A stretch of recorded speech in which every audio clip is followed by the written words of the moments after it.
If you're expecting them to just never have anything that doesn't rub you the wrong way, you should probably go try and date one of the AIs.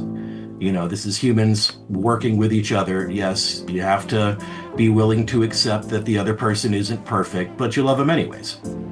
Perfection is something we tend to strive towards. Otherwise, we are made to feel inadequate, especially as women, but also as men, where it comes to, body image and things like that.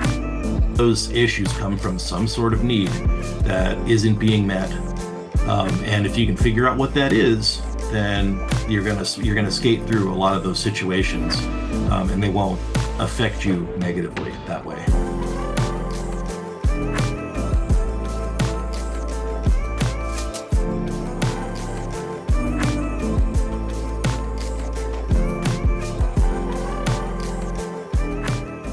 Hey, welcome to a conversation with Matthew, where we're going to be exploring different aspects of masculinity, what it is to be a man, and how to be a better man, or how to continually become a better man over the years. Because as far as I am told by Matthew's wife, he's successfully done that.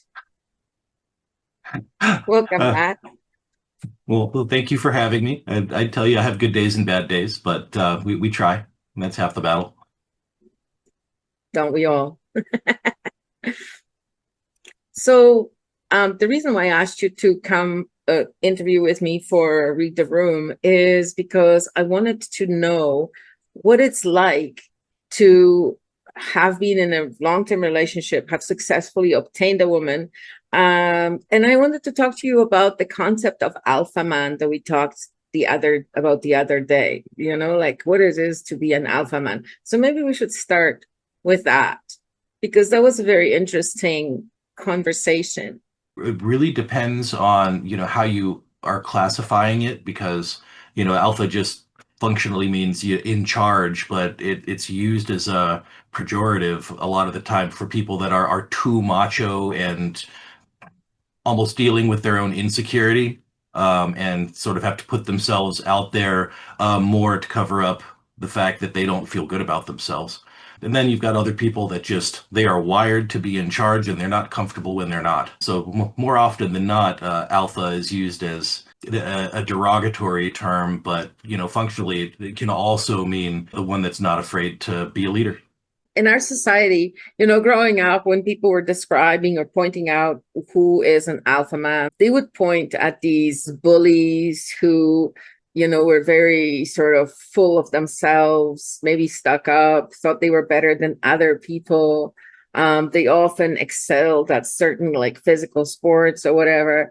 I felt growing up that I didn't have much in common with that kind of a man because I had different interests and I wasn't into status symbols, which it seemed to me like an alpha man would be not much more than a status symbol. But that's not what the word really means, right? No, no. I mean, it's two sides of the coin. You can have positive and negative expressions of any type of thing, any personality trait, alpha as a concept, but I mean, it can be anything. You can have somebody that um, is very patient and takes a long time deliberating before doing anything, and that can be a curse if they never move. But it can also be a blessing if they are cautious enough to avoid the pitfalls that come with rushing things. So it's, how to get all of your traits and to express them positively. One of my favorite books in the world is King Warrior Magician Lover by Moore and Gillette. The book shows really clearly the immature and immature expression of each of the archetypal masculine or the masculine archetypes. And it exactly shows that where the masculine in its, for example, according to this book, and we can talk about it some more. I don't know. Have you read this book? I have not. So, according to the book, there are four main masculine archetypes: king, warrior, magician, lover, hence the name of the book. And every man will start as a warrior and go through a warrior phase and then go through the other phases until he reaches the king, becomes the king. And when he becomes the king, he can become like a tyrant or he can become like a just, kind king that takes care of his kingdom and everybody in it.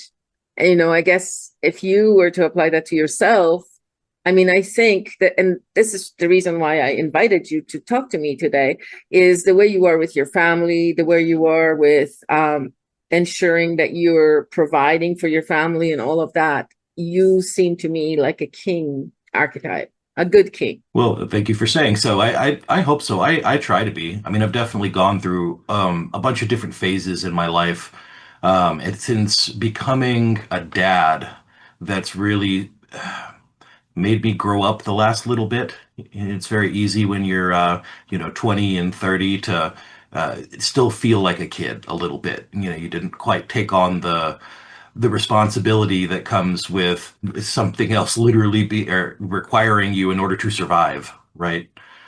So there's a lot of sort of coming into your own that you have to do because if you don't, there's consequences. You only became a dad 3 years ago, but you've been in this like really fruitful long-term relationship for a really, really long time. How many years? Yeah, 18 years. Yeah, my wife and I got tattoos this last year because our relationship was old enough to have one. Um, Let me tell you, it's quite a journey being with somebody for that long.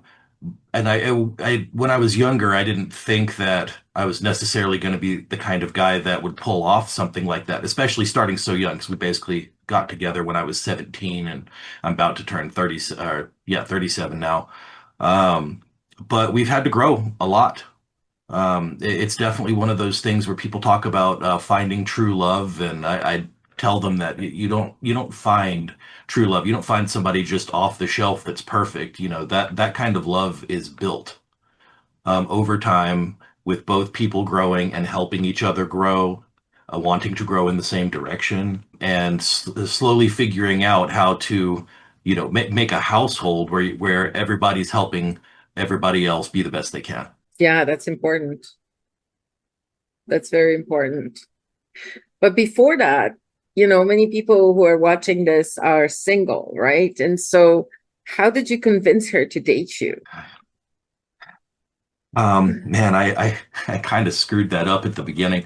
Yeah, I was a very different person back then. She approached me and I turned her down because I was worried about coming across as too thirsty. And then that ended up with her and this other guy together for several months before that didn't work out. And I came in afterwards, and I totally didn't pounce on the opportunity when I had it. But she was my one of my good friend's sister. So I was kind of around a lot, and I started out just as kind of a flirtiness. I basically realized that of all of the choices, she was the person I felt the most comfortable with.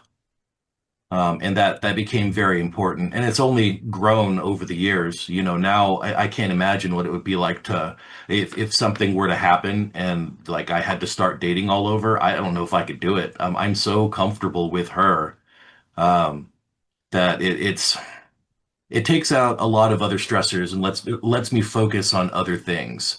Because I'm not wasting so much time and bandwidth trying to figure out dating, a different bandwidth trying to keep her happy, but it's very worth it. And she works very hard to make sure I've got what I need, and I work very hard to make sure that she's got what she needs.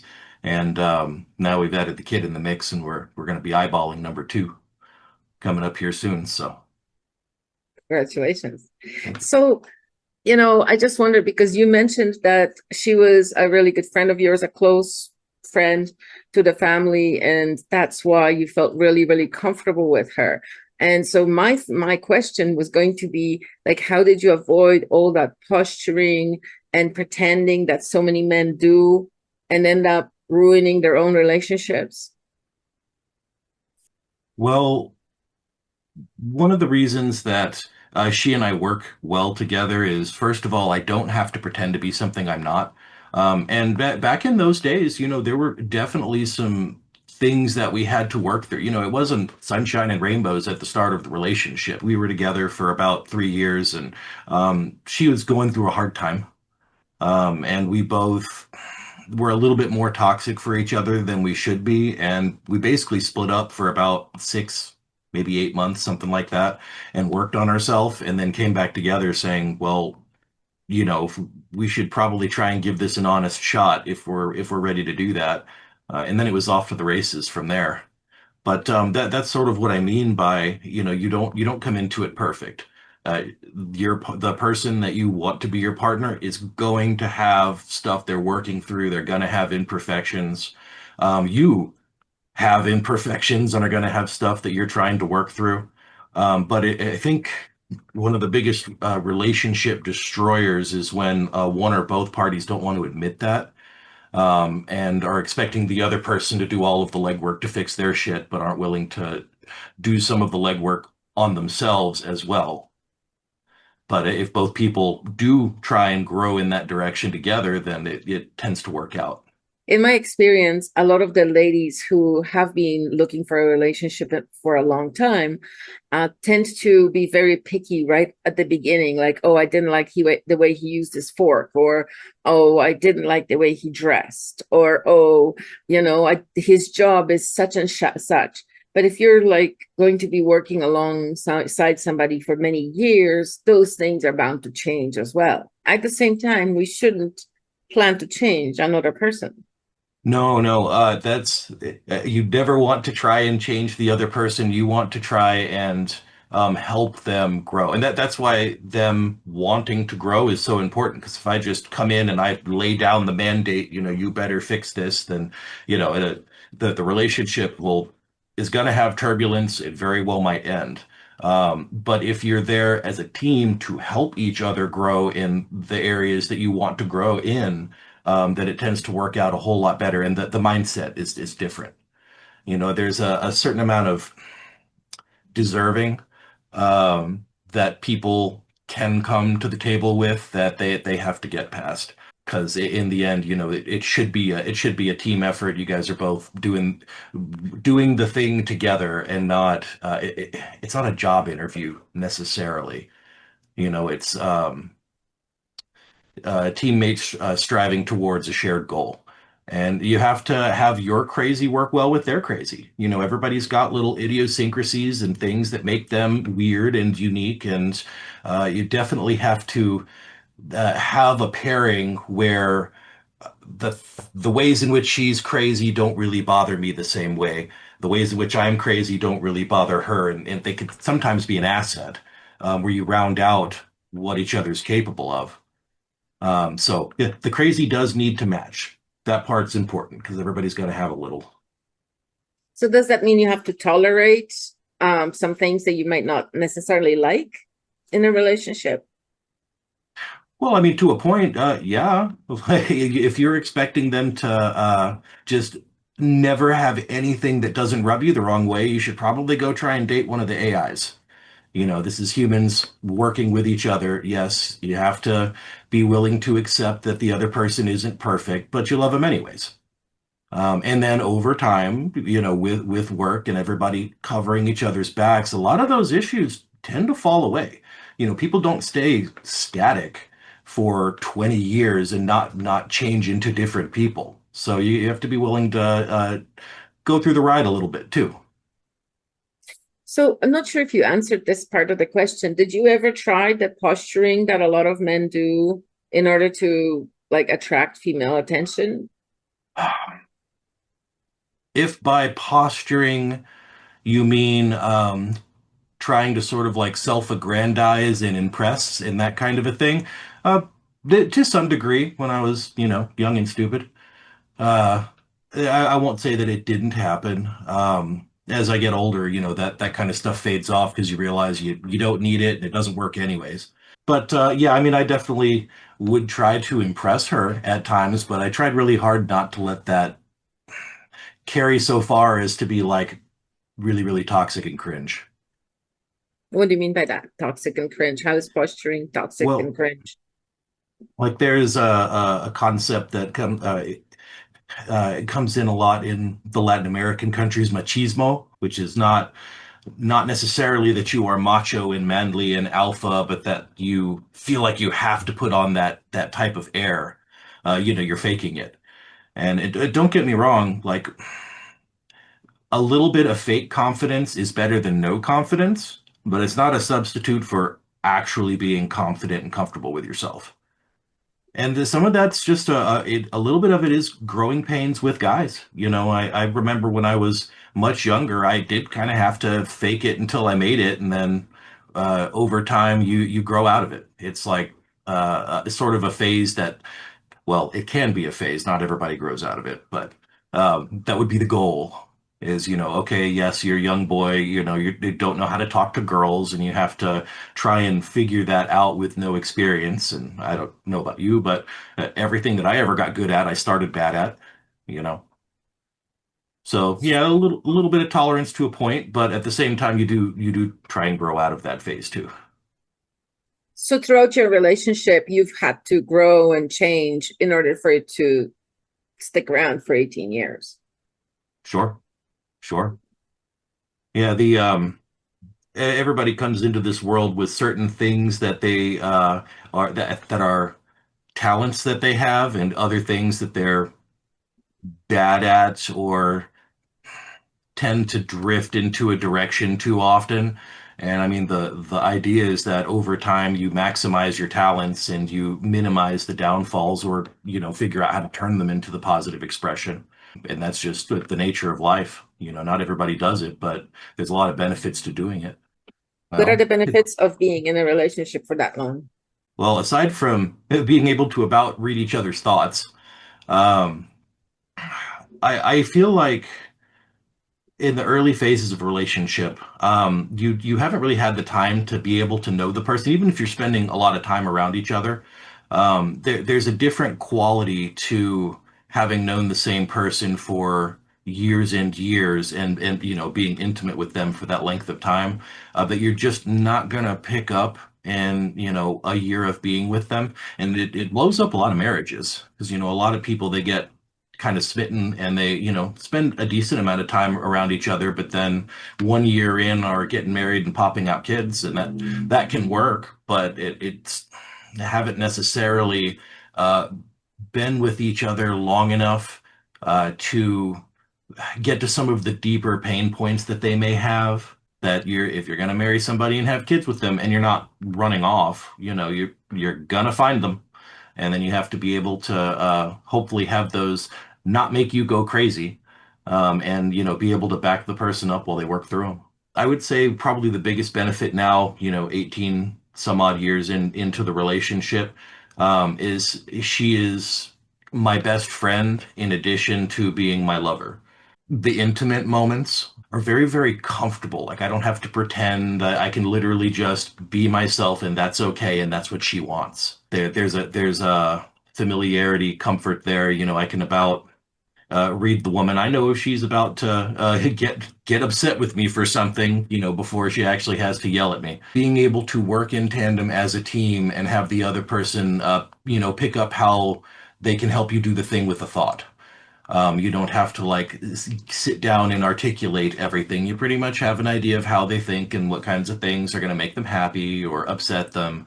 It's a flow. There's more flow to the relationship when you get deep into the throes of it. You know, who knows? Maybe that'll change as we get into the bickering old couple phase, but we aren't there yet.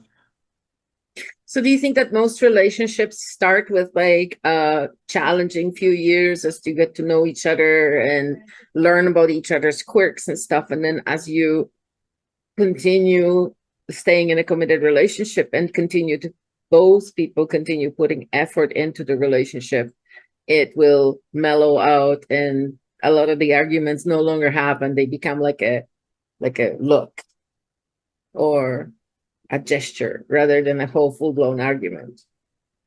Yeah, I mean that's how it was for us. I can't speak for, all other relationships, because I know plenty of people that everything was magic and rainbows for the first years, and then 5 years in, all of a sudden it starts to fall apart. So, individual mileage may vary, but I can tell you that for us, it very much was that there was some rough periods at the beginning, and then things kind of continued to get better as you checked things off of the quest log in terms of your growth together and, growing up. And I do wonder if those marriages also have to do with some posturing, because I know that in some relationships, people, try to put in effort into like hiding their flaws or whatever for years in a marriage, right? Like going to sleep with makeup on or, weird things like that. That sounds like straight up insecurity to me. If the goal is to be flawless, you're never going to get there. Like all of these good relationships will have some part to do with tolerating each other's flaws, and a lot of people come to love their significant other's flaws over time. Um, it just yeah, you want to make the goalpost something you could actually reach. You know, perfection is not going to happen. We aren't perfect beings. It doesn't work like that. Unfortunately, if you look at television magazine covers, if you look at, you know, advertisements on YouTube or whatever, perfection is something we tend to strive towards. Otherwise, we are made to feel inadequate, especially as women, but also as men, where it comes to, body image and things like that. Sure, sure. I mean, don't get me wrong. I don't.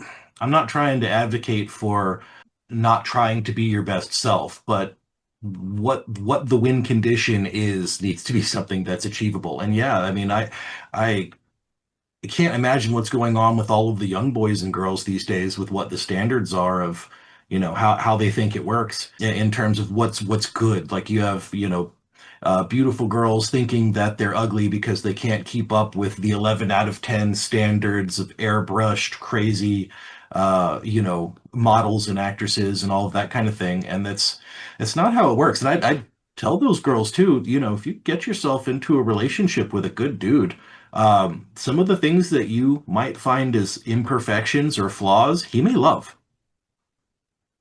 We aren't guys don't necessarily do the thing where you have to be the supermodel. We the good ones will love you for who you are, and they will love a lot of the things about you that you might not necessarily love in yourself, and that's one of the beauties of a relationship. Where would one find such a guy if one isn't 17 and at their brother's house or, sister of their best friend, whatever, you know what I mean? Now, where would you find one? Sort of depends on the flavor you're looking for. Um, I happen to, be one of the nerdier guys. I would say try and go out, find something that interests you as a hobby and try and meet in person. I feel like the apps, all of the dating apps, do a really, really good job of making you feel like the options are limitless and that you just keep swiping and eventually you're going to find Prince Charming. And more often than not, what happens is you pick up a lot of baggage and don't actually find the guy. It can work, but it's not perfect. Yeah, I guess the joke is learn how to play Warhammer 40K. Go and find one of the guys there. He'll have money too. Put yourself in a position where you can be around other dudes and try and hopefully it with something that you're into. It doesn't have to be Warhammer 40K, but go find yourself around some other dudes and um, figure out which ones like you and choose the one you want. And then try and make sure that they are the type of person that the relationship's not all one-sided and they want to grow and better themselves too, with you. Yeah. So what is the one thing that continues to make your relationship work, even though it's been 18 years?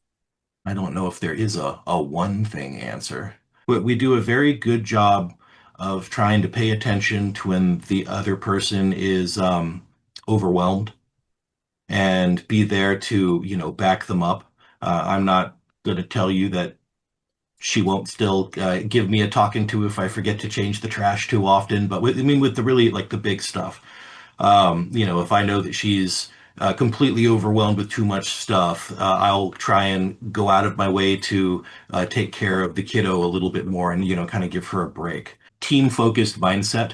And that doesn't mean that, you're not still you in the relationship. She should be doing that too. Like we should both be covering each other's backs. I definitely, we try and stay in decent enough shape. So, like the romance of the relationship is still going strong after 20 years, which is a blessing.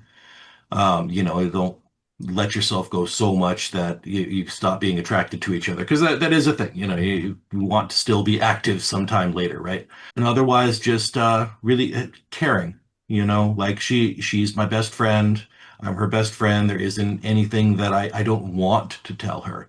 This I think this was a scene in a movie one time, but like when you talk about cheating and that kind of a thing. I wouldn't want to because then there would be something that I couldn't share with her. It's like I don't have any desire to have to keep secrets because we spent so long, just being completely open and honest with each other. And that's a goal to strive for. Nice. Good answers. So what else would you want people who are looking to date or to be in a long-term relationship? What else would you like them to know or remember as they're looking for their partner? I don't have kids with them if they're crazy. No, no, no, not what not to do. How to attract. Well, like what if you spoke about how to attract a person like with honesty and transparency? Honesty is a big one. That's one of the benefits that comes from putting in that kind of work is you don't have to be on or you don't have to be deceitful. You get to just be honest. And there's a freedom in that. You were talking earlier about the posturing that goes on. None of that stuff is necessary when you are deep into a long-term relationship. If you tried to posture, she's going to call bullshit. She's going to know. So the natural flow state of the relationship is just you being you. And trying to do the things that are going to keep you happy and do the things that are going to keep her happy and having that sort of be the baseline. So I would say that for somebody that's trying to find someone, definitely make sure that your crazy matches their crazy, that you guys round each other out. Try and be as honest as you can in general, and that will, like an investment, that will pay dividends over time. You'll be glad that you cultivated the trust in the relationship because trust takes a long time to earn and very short time to lose. So, you want to consider that stuff before making bad decisions. And then just remember that no relationship is going to be perfect. There's going to be some amount of stuff that they might do that gets on your nerves that you have to tolerate. And likewise, you're going to have some stuff that you do that hopefully they'll tolerate. But if the stuff that really matters, the big stuff you guys are in sync with, the little things that they won't matter to you quite so much. So a lot of times, those come from some sort of need not being met that maybe you haven't even articulated to yourself. Why does this thing bother you that way? Like what need do you have that this is infringing upon when they do the thing and forget to take out the trash or even bigger stuff. All of those issues come from some sort of need that isn't being met, and if you can figure out what that is, then you're gonna skate through a lot of those situations, and they won't affect you negatively that way. Nice, good answers. Thank you very much for speaking to me. I Oh, appreciate all of your answers, and we'll probably check in with you in the future. well, my pleasure, and thanks for having me on. Awesome.